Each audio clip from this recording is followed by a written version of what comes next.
আল্লাহ রাব্বুল আলামিন তিনি পরিষ্কার করে বলছেন, এই ঘরের মালিকের ইবাদত করো, তিনি ক্ষুধার সময় খেতে দিবেন, আর তিনি তোমাদেরকে বৃষ্টির সময় নিরাপত্তা দান করবেন। চাউলের অভাব হবে না, পাটের অভাব হবে না, খাদ্যের অভাব হবে না, কারণ দুটি জিনিস যদি তোমরা করতে পারো খাবারের অভাব হবে না। ওয়ালাউ আন্না আহলাল কুরা আমানু ওয়াত্তাকাউ লাফাতাহনা আলাইহিম বারাকাতিন মিনাস সামাই ওয়াল আরদ।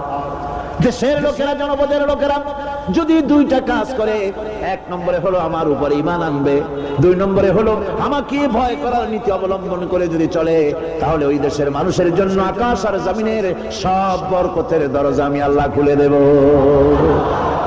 আল্লাহর ওয়াদা। আল্লাহ পাকের নিকট মানুষের সবচাইতে বড় দাবি কি?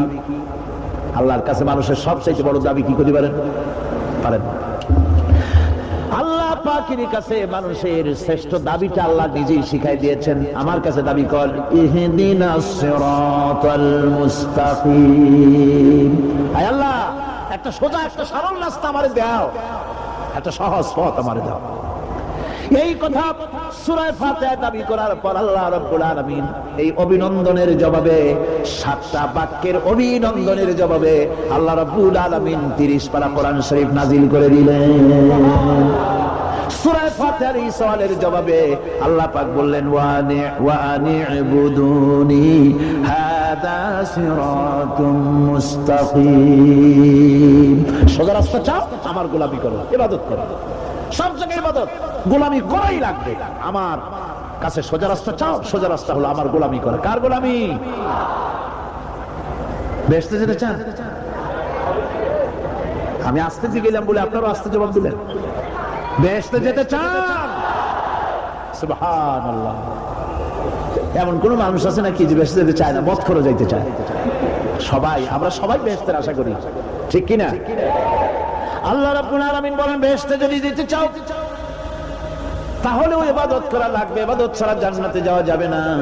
ফাদখুলি ফি ইবাদি ওয়াদখুলি জান্নাতি। সর্বপ্রথম আমার বান্দার মধ্যে দাখিল হয়ে যা, আমার গোলামির মধ্যে দাখিল হওয়া, আমার গোলাম হয়, এরপরে আমার জান্নাতে চলে যা। আগে গোলাম হবি, তারপরে কোথায় যাবি? জান্নাতে যাবে। আগে গোলাম হ, আগে গোলামির খাতায় নাম লেখা, আগে সত্যিকারের আমার বান্দা হ, গোলাম, এরপরে জান্নাতে যাওয়া যাবে।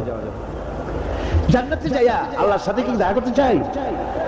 আল্লাহর সাথে দেখা করতে চাই? আল্লাহ রাব্বুল আলামিন বলেন, ফামান কানা ইয়ারজু লিকা রাব্বিহি ফালইআমাল আমালান সালিহান ওয়া লা ইউশরিক বিইবাদাতি রাব্বিহি আহাদা। তোমাদের মধ্যে যদি কেউ আল্লাহর সঙ্গে, তার রবের সঙ্গে যদি কেউ দেখা করতে চায়, তাহলে সে যেন ভালো ভালো কাজ করে, নেক কাজ করে, আর তোমার রবের সাথে অর্থাৎ আল্লাহ রাব্বুল আলামিনের সাথে ইবাদতের মধ্যে যেন কাউকে শরীক না করে। শিরক যদি না করো, খাঁটি গোলাম, খাঁটি বান্দায় যদি পরিণত হতে পারো, কিয়ামতের দিন আল্লাহ রাব্বুল আলামিনের সঙ্গে দিদার নসিব হয়ে যাবে। এই গোলামি করব কতদিন? কতদিন গোলামি করব?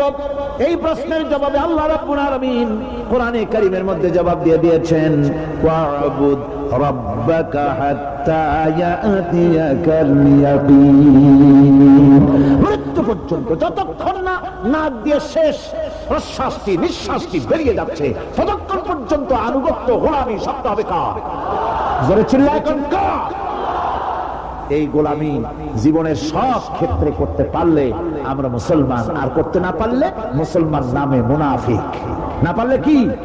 মুনাফিক। বন্ধুগণ, ইয়াকা না'বুদু পর্যন্ত বলে ওয়া ইয়াকা নাস্তাইনের কথাটা শোনাচ্ছি। সূরা ফাতিহার ভিতরে আমরা পড়ি, পড়েন আমার সাথে, ইয়াকা না'বুদু ওয়া ইয়াকা নাস্তাইন। আয় আল্লাহ, একমাত্র তোমার গোলামি করি আর একমাত্র তোমার কাছে সাহায্য চাই। তুমি ছাড়া কারো কাছে সাহায্য? এটা কি ঠিক? এটা কি আমাদের মনের কথা, ইমানের কথা? আল্লাহ করুন, আল্লাহ করুন, বলি আমিন।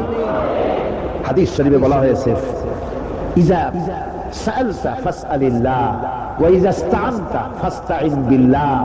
কিছু চাইতে হলে আল্লাহর কাছে চাও, কিছু বলতে হলে, ভিক্ষা করতে হলে আল্লাহর কাছেই ভিক্ষা করো। কার কাছে ভিক্ষা করবেন?